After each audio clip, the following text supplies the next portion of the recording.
கபடி சொந்தங்கள் அனைவருக்கும் வணக்கம். 365 நாள் தொடர் கபடி பயிற்சியில் இன்றைக்கி 110வது நாள். இன்றைக்கி பயிற்சியில் ஹேண்ட் ரீச் ஸ்கில் தான் ப்ராக்டிஸ் பண்ணோம்.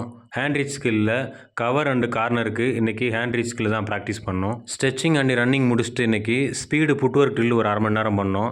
பண்ணி முடிச்சுட்டு இன்றைக்கி full and full hand reach skill தான் ப்ராக்டிஸ் பண்ணோம். பசங்க 3 நாளாக மார்னிங் ஈவினிங்கும் ஃபுட்வொர்க் ட்ரில் பண்ணாங்க. இப்போ ஃபுட்வொர்க் ட்ரில் மூவ்மெண்ட் கொஞ்சம் நல்லா வந்துருச்சு. அதனால் இன்றைக்கி ஹேண்ட் ரீச் ஸ்கில் ப்ராக்டிஸ் பண்ணோம். இப்போ கவருக்கோ கார்னருக்கோ நம்ம ரீச் விடுறப்போ அப்பர் பாடிக்கு விடலாம், லோயர் பாடிக்கு விடலாம். ரீச் விடுறப்போ கையை மடக்காமல் நல்லா ஃப்ரீயாக நல்லா ஸ்பீடாக விடணும். நல்லா அப்பர் பாடியை பென் பண்ணி ரீச் விடணும். இப்போ கவருக்கோ கார்னருக்கோ ரீச் விடுறப்போ நீங்கள் காலை தூக்கி நீங்கள் கவருக்கோ கார்னருக்கோ உள்ளே தூக்கி வச்சு ரீச் விடக்கூடாது. காலை நல்லா வெளியே வச்சு பாடி நல்லா பென் பண்ணி நல்லா கையை வீசி ரீச் விடணும். அதே மாதிரி காலை கீழே ஊன்றப்போ ஃப்ளாட்டாக ஊண்டக்கூடாது.